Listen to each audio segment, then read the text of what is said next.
તો દિલ્હી પરિણામ પર આમ આદમી પાર્ટીના પ્રમુખ ઈસુદાન ગઢવીએ નિવેદન આપ્યું છે અને કહ્યું છે કે આ માત્ર રૂઝાન છે, પરિણામ હજુ બાકી છે. અમને વિશ્વાસ છે કે આપની સીટો વધુ આવશે. આ ચૂંટણી માત્ર આપ વર્સિસ ભાજપની નથી. આ ચૂંટણી ભાજપ, સીબીઆઈ, ઈડી, પોલીસ સામેની હતી. ભાજપની સરકાર બનશે તો દિલ્હીની સ્કૂલો ભાજપવાળા લઈ લેશે. ગુજરાતની જેમ દિલ્હીની સ્કૂલોમાં પણ ફી વસૂલાશે તેવું ઈસુદાન ગઢવીએ નિવેદન આપ્યું.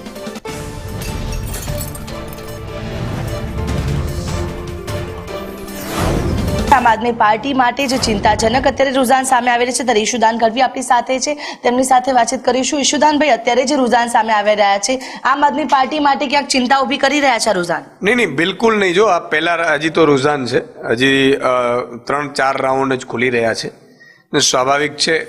એમાં પણ અમારી જે ગ્રાઉન્ડ રિપોર્ટ દેખાડે છે એમાં 36 સીટની આસપાસ અમે આગળ છીએ અત્યારે, અને 10-11 સીટ એવી છે જે 500ના માર્જિનથી પાછળ છે.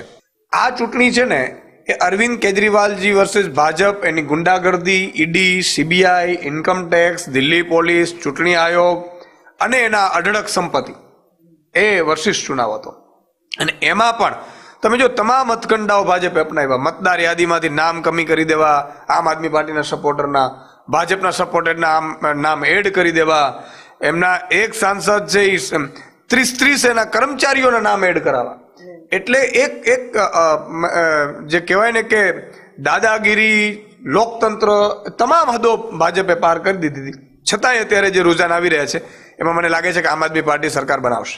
જે રીતે હજુ પણ જીતનો વિશ્વાસ છે તે વ્યક્ત કરવામાં આવી રહ્યો છે કે આ ફક્ત રૂઝાન છે, જે રિઝલ્ટ આવશે તેમાં ક્યાંક ને ક્યાંક આમ આદમી પાર્ટીને હજુ પણ અપેક્ષા છે કે તે બાજી મારી જશે.